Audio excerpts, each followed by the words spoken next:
तो आइए आज हम लोग डेरिवेशन ऑफ नॉस्ट इक्वेशन सीखेंगे। मतलब नॉस्ट इक्वेशन को हम लोग कैसे निकालते हैं, ये इक्वेशन कहाँ से आता है। तो आप पीछे का क्लास में 11 क्लास में एक चैप्टर है जो कि नाम है उसका थर्मोडायनेमिक्स में भी पढ़ते हैं और केमिकल इक्विलिब्रियम में भी इस चीज़ को पढ़ते हैं। तो देखिए, तो यहाँ पे हम लिखते हैं वी नो दैट, जैसा कि हम जानते हैं थर्मोकेमिस्ट्री या फिर थर्मोडायनेमिक्स में डेल्टा जी बराबर minus n F E cell पढ़ते हैं। डेल्टा जी जो है गिव्स फ्री एनर्जी है। ये कहाँ से आया है, ये जो आपको फार्मूला लिखा गया फ्रॉम थर्मोडायनेमिक्स या फिर हम लोग थर्मोकेमिस्ट्री भी कहते हैं। यहाँ पे सवाल है कि सर एन क्या है, तो वही है नंबर ऑफ इलेक्ट्रॉन्स जो ट्रांसफर्ड होते हैं, नंबर ऑफ इलेक्ट्रॉन्स ट्रांसफर्ड जो हुए हैं केमिकल रिएक्शन में इन इक्वेशन, ठीक है। या फिर इसी को हम लोग बोल सकते हैं इंक्रीजिंग इन ऑक्सीडेशन नंबर, इसी को हम लोग कह सकते हैं इंक्रीजिंग इन ऑक्सीडेशन नंबर। और जैसा कि आपको पहले बताया गया है, F जो है फैराडेज कांस्टेंट है जिसका वैल्यू 96487 लगभग होता है कूलॉम पर मोल। लेकिन हम लोग कभी कभी इसको डायरेक्ट पूरा राउंड फिगर में हम लोग 96,500 भी ले लेते हैं कूलॉम पर मोल। जब डेल्टा जी बराबर minus n F E cell होगा तो हम इसको डेल्टा जी नॉट अगर स्टैंडर्ड कंडीशन के लिए लिखेंगे तो माइनस एन एफ, एन क्या है फिक्स्ड वैल्यू है, कांस्टेंट वैल्यू है, एफ क्या है कांस्टेंट है, तो उसके लिए हम लोग नॉट इस्तेमाल नहीं करते हैं, तो ई नॉट सेल हो जाएगा। अब चलिए इसको हम लोग अंडरलाइन कर देते हैं क्योंकि ये वैल्यू आगे काम में आने वाला है, ठीक है। अब आगे हम लोग बढ़ते हैं। एक फॉर्मूला और है डेल्टा जी बराबर delta G naught plus 2.303 R T और लॉग क्यू। ये आप केमिकल इक्विलिब्रियम में इसको पढ़ते हैं। डेल्टा जी क्या है यहाँ पे हम लिख देते हैं, delta ji is equal two gives free energy, जो कि 11 क्लास में आप लोग को पढ़ना है। Delta G not gives free energy, लेकिन यहाँ पे नॉट लग गया है तो स्टैंडर्ड कंडीशन के लिए मतलब 298 केल्विन टेम्परेचर और 1 atm होना चाहिए प्रेशर। आर बराबर universal gas constant, universal gas constant. T बराबर एब्सोल्यूट टेम्परेचर, ठीक है। तो अभी हमने देखा है कि इक्वेशन को हम लोग लिखे हैं delta G equal to delta G naught plus 2.303 R T into log Q. अब ऊपर के इक्वेशन से हम लोग डेल्टा जी का वैल्यू पुट कर सकते हैं। डेल्टा जी का वैल्यू क्या लिखे हैं यहाँ से आप देख सकते हैं, डेल्टा जी बराबर minus n F E cell. तो देखिए यहाँ लिख देते हैं minus n F E cell. Delta G naught क्या होता है, minus n F E naught cell plus 2.303 R T into log Q. अब हम जो है ना डिवाइड करते हैं दोनों साइड माइनस एन एफ से, divide both sides by minus n F. दोनों साइड हम माइनस एन एफ से डिवाइड करेंगे। Minus n F E cell by इधर हम डिवाइड कर देंगे, चलिए minus n F E naught n F से डिवाइड कर दिए। यहाँ भी हम लोग डिवाइड कर देते हैं 2.303 R T log Q by n F. N F से n F cancel, n F से एन एफ कैंसिल हो जाएगा। माइनस एन एफ से बोले हैं गुना करने के लिए, डिवाइड करने के लिए, तो माइनस माइनस क्या हो जाएगा प्लस, तो यहाँ से आप लिख सकते हैं E cell is equal to, ये माइनस माइनस क्या हो जाएगा cancel, E cell is equal to E naught cell, plus minus क्या हो जाएगा यहाँ माइनस, आर टी लिख दिए हैं पहले और एन एफ लिख दिए हैं 2.303 log Q। अब जब आप जो वैल्यू है R का, T का या फिर N का जो वैल्यू आप पुट करते हैं, चलिए R का हम वैल्यू पुट करते हैं, R का वैल्यू लेते हैं 8.314, T जो लेना है आपको रूम टेम्परेचर 298 केल्विन, N का वैल्यू तो कंडीशन जो होगा रिएक्शन के अकॉर्डिंग हम लोग देखेंगे, और F फैराडे कांस्टेंट 96487 और log Q। E cell is equal to E naught cell minus, जब आप इसको कैलकुलेशन करते हैं, इतना को आप जब कैलकुलेट करते हैं तो देखिए ये जो वैल्यू है आप लोग इसको कैलकुलेट करते हैं तो आपको वैल्यू जो मिलने वाला है वो वैल्यू है 0.0591 by n into log Q, और यही जो है आपका नॉस्ट का इक्वेशन है, यही आपको पहले भी दिया गया। तो इस तरह से हम लोग नॉस्ट का इक्वेशन निकालते हैं। अब हम लोग इक्विलिब्रियम कांस्टेंट नॉस्ट इक्वेशन से कैसे निकालते हैं उसको हम लोग पढ़ने वाले हैं। तो आइए अब हम लोग इक्विलिब्रियम कांस्टेंट नॉस्ट इक्वेशन से हम लोग निकालते हैं, नॉस्ट समीकरण से साम्य स्थिरांक कैसे निकालते हैं। तो यहाँ पे हम लोग डैनियल सेल के बारे में पहले पढ़ चुके हैं, तो हम यहाँ पे डैनियल सेल का इस्तेमाल करेंगे। यहाँ पे पहले हम कुछ लैंग्वेज लिखते हैं, उसको आप लोग नोट कर लीजिएगा, उसके बाद हम लोग आगे इसके बारे में सीखेंगे कैसे क्या होता है। तो देखिए यहाँ पे लिखा गया है, if the circuit in Daniell cell is closed then we note that the reaction takes place. मतलब डैनियल सेल में अगर हम सर्किट को क्लोज कर देते हैं तो इसमें कौन सा रिएक्शंस होता है हम लोग उसको देखते हैं। तो देखिए पहले आपको बताया गया है कि डैनियल सेल में एक हम लोग इलेक्ट्रोड लगाते हैं जिंक का, और जबकि दूसरा जो होता है कॉपर का होता है, और जिंक को हम लोग लेफ्ट साइड लगाते हैं, और जिंक का क्या होता था ऑक्सीडेशन Zn2+ कहाँ चलाता था सॉल्यूशन के अंदर, ये आपको पहले पढ़ाया जा चुका है। Cu2+ आयन कहाँ डिपॉजिट होता था कॉपर के ऊपर, है ना, और कॉपर को राइट साइड में लगाते थे डैनियल सेल में, लेफ्ट साइड में ऑक्सीडेशन होता है जिसको हम लोग पहले जानते हैं, चलिए हम फिर से लिख देते हैं, और राइट साइड में क्या होता था रिडक्शन। इलेक्ट्रॉन जिंक लॉस करता है और इलेक्ट्रॉन को इलेक्ट्रोड के ऊपर छोड़ देता है जिसको आप देख सकते हैं, और यही इलेक्ट्रॉन क्या होता है मोशन में होता है जिस इलेक्ट्रिसिटी पास होना शुरू होता है। इलेक्ट्रॉन का डायरेक्शन के जस्ट अपोजिट होता है इलेक्ट्रिक करंट का डायरेक्शन। तो यहाँ से डैनियल सेल में आप जानते थे रिएक्शन क्या लिखते थे, जिंक जो सॉलिड है इलेक्ट्रोड के फॉर्म में किस में कन्वर्ट हो गया था Zn2+ में, एक्वस में चला गया था, और जबकि Cu2+ जो एक्वस में था वो कहाँ चला गया था कॉपर सॉलिड के फॉर्म में इलेक्ट्रोड के ऊपर। तो इस तरह से हम लोग डैनियल सेल का रिएक्शन जानते थे। लेकिन यहाँ पे आपको ये भी बताया गया था व्हेन हमेशा जैसे जैसे टाइम बढ़ रहा है कॉन्सेंट्रेशन ऑफ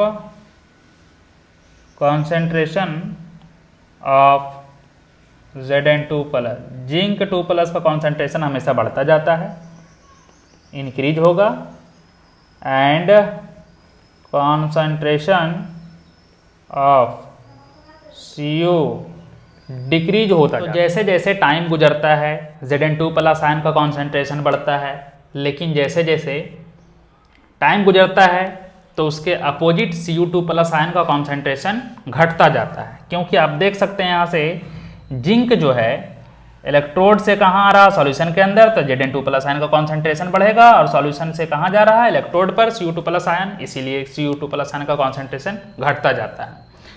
इसी टाइम पर जब हम सेल का वोल्टेज को मेजर करते हैं वोल्टेमीटर के हेल्प से, तो देखा जाता है कि हमेशा लगातार डिक्रीज हो रहा है उसका वोल्टेज, लेकिन कुछ टाइम के बाद Cu2 प्लस और Zn2 प्लस आयन का जो कॉन्सेंट्रेशन है देखा जाता है कि कांस्टेंट हो जाता है, स्थिर हो जाता है, रुक जाता है। और उस वक्त जब हम लोग वोल्टेमीटर से हम लोग देखते हैं इसका वोल्टेज, तो इसका वोल्टेज जो रीडिंग दिखाता है वह 0 दिखाता है। तो इससे हमें यह पता चलता है कि इस रिएक्शन में अब इक्विलिब्रियम एस्टेब्लिश्ड हो गया, इक्विलिब्रियम स्थापित हो चुका है। तो इस केस में, इस स्टेट में हम लोग नस्ट इक्वेशन को इस प्रकार से लिख सकते हैं। तो अब जो हमने बोला है उसको हम लैंग्वेज के फॉर्म में हम लिख देते हैं, हिंदी में भी लिख देते हैं और इंग्लिश में भी लिख देते हैं, जिसको आप लोग आसानी से समझ सकते हैं।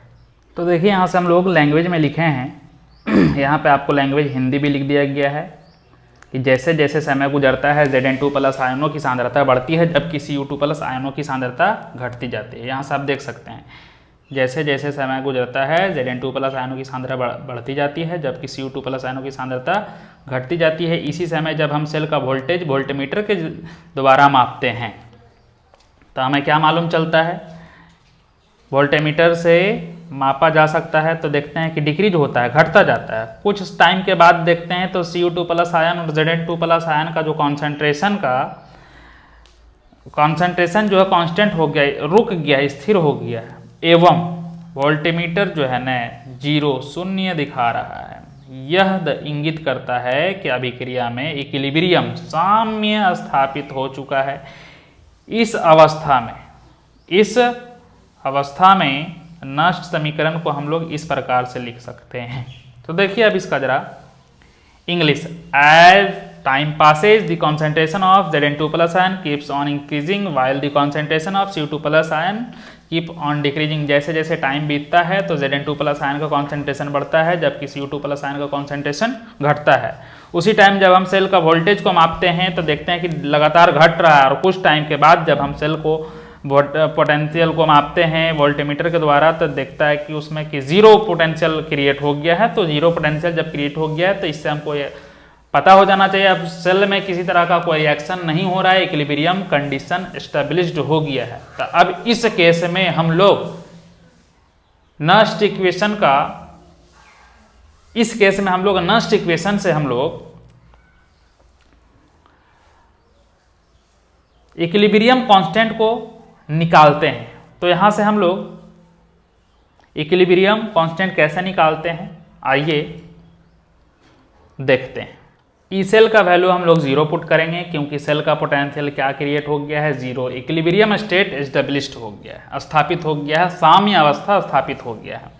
तो अब हम यहाँ से नष्ट का इक्वेशन लिखते हैं, E cell is equal to E naught cell minus 2.303 RT by NF। यहाँ पे लॉग और ln का फार्मूला 2 टाइप से हम लोग पहले पढ़ चुके हैं। लॉग प्रोडक्ट का कॉन्सेंट्रेशन ऊपर लिखते हैं, रिएक्टेंट का कॉन्सेंट्रेशन हम लोग नीचे लिखते हैं। ई सेल का वैल्यू क्या पुट कर देंगे, 0, E naught cell minus 2.303 RT by NF log product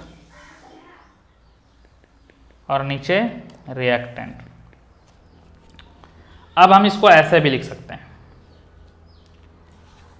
कि जैसा कि आप जान रहे हैं ये हमारा जो है डैनियल सेल है। तो डैनियल सेल में आप जानते हैं जिंक का ऑक्सीडेशन Zn2 प्लस में कन्वर्ट होता है, Cu का रिडक्शन Cu सॉलिड में कन्वर्ट होता है। तो प्रोडक्ट में आपका जो आयंस है Zn2 प्लस है ना, ये तो सॉलिड है तो इसका वैल्यू कितना लेते हैं, 1।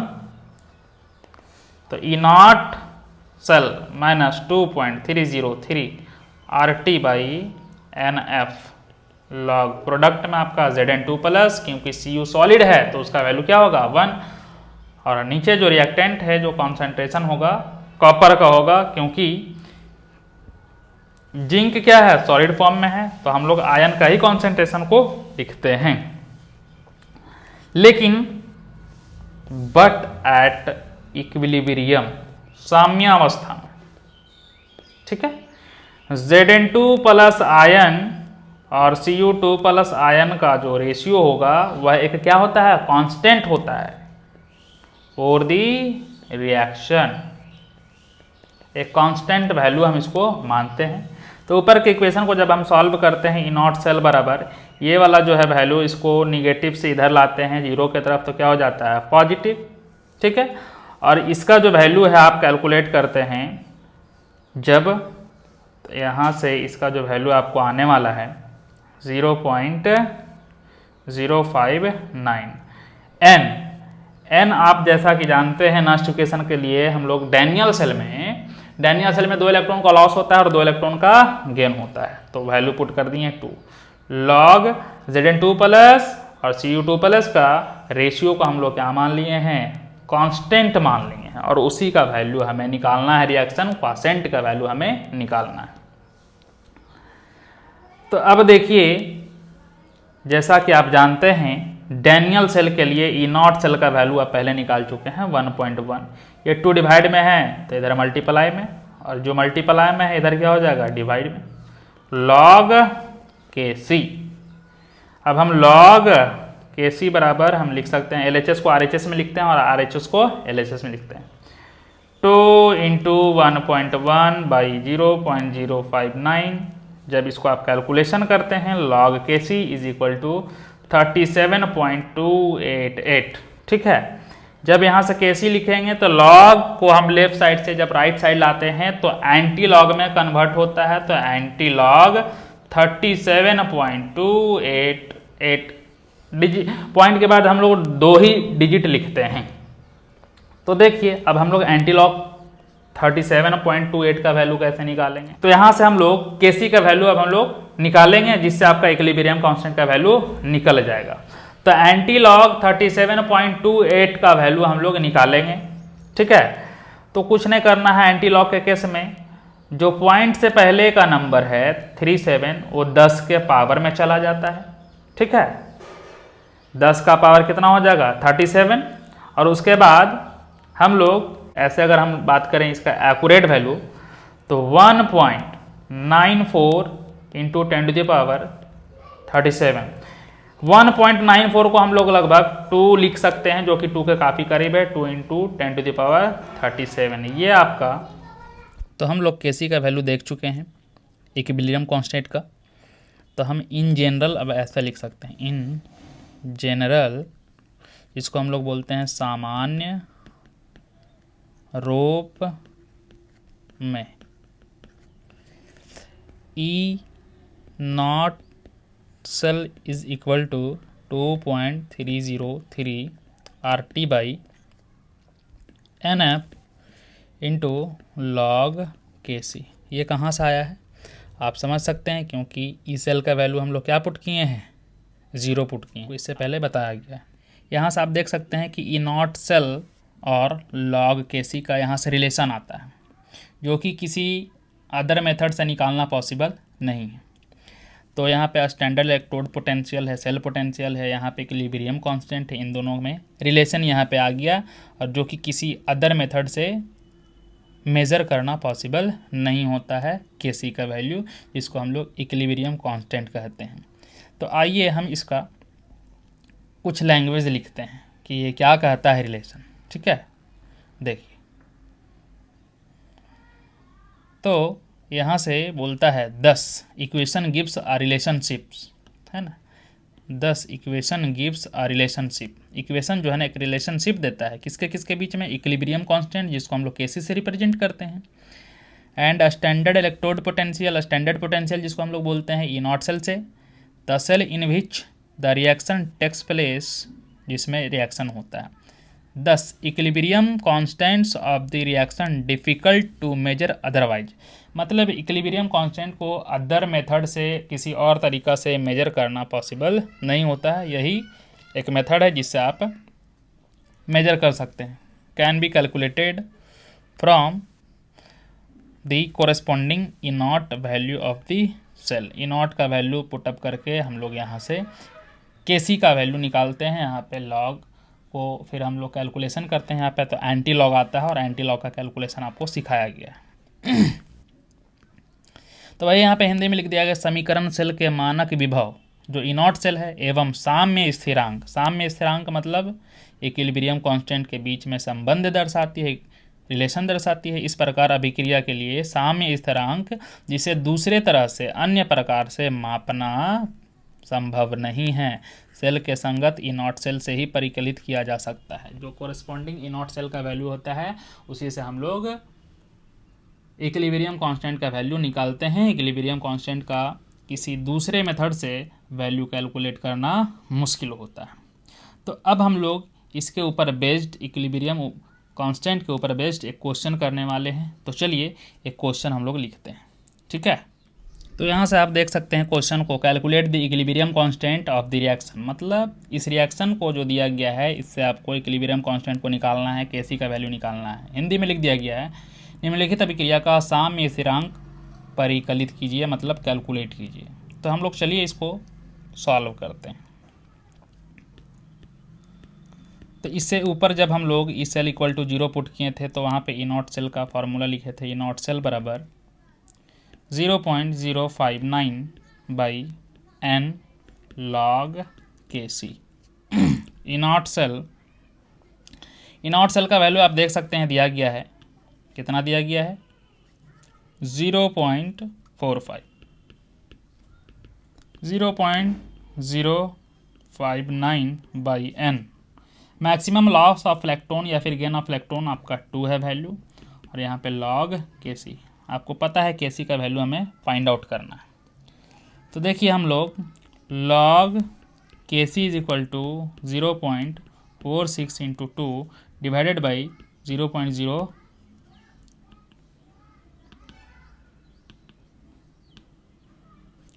0.059। जब आप इसको आगे कैलकुलेशन करते हैं तो इसका जो वैल्यू आने वाला है आपका 15.6। Kc बराबर लॉग है तो राइट साइड लाएंगे तो एंटी लॉग हो जाएगा, एंटी लॉग 15.6। अब Kc का जो वैल्यू है एंटी लॉग 15.6 का जो वैल्यू होता है 3.92 इंटू 10⁻15 होता है। ये आपका Kc का वैल्यू आ गया। अब सवाल है कि सर एंटी लॉग 15.6 का वैल्यू आप कैसे निकालें। तो चलिए थोड़ा सा आपको हम बता देते हैं, बाकी आपको लॉग टेबल से देखना पड़ेगा। एंटी लॉग 15.6, तो हम लोग 15.6 कैसे निकालते हैं, कुछ नहीं करना है। जो पॉइंट से पहले का डिजिट है 2 डिजिट, उसको हम लोग पावर में लिख देते हैं, 10 का पावर में करके लिख दिए हैं, ठीक है। और पॉइंट के बाद आपको दिखाई दे रहा है, पॉइंट के बाद इसको मल्टीप्लाई यहाँ पे साइन दे दीजिएगा। पॉइंट के बाद कौन है 6 है, हम यहाँ पे 0 भी देख सकते हैं। तो जब आप एंटी लॉग टेबल में 60 को देखते हैं तो उसका वैल्यू आपको 3981 दिखाई देता है, ठीक है। और मल्टीप्लाई 10⁻15, यहाँ पॉइंट से पहले का जो वैल्यू है 2 डिजिट वो 10 का पावर में चला जाएगा, ठीक है। उसके बाद आप यहाँ से कुछ नहीं करेंगे, 3981 है तो एक नंबर के बाद यहाँ पे क्या डाल देंगे पॉइंट और 10⁻15। अब आपके जहन में ये नहीं आ पा रहा होगा कि सर ये जो वैल्यू आया है कैसे हम लोग लॉग टेबल में देखते हैं। तो आपको इसको क्लास में बताया गया है, या फिर अगर नहीं बताया गया तो इसको क्लास में बता दिया जाएगा, ठीक है।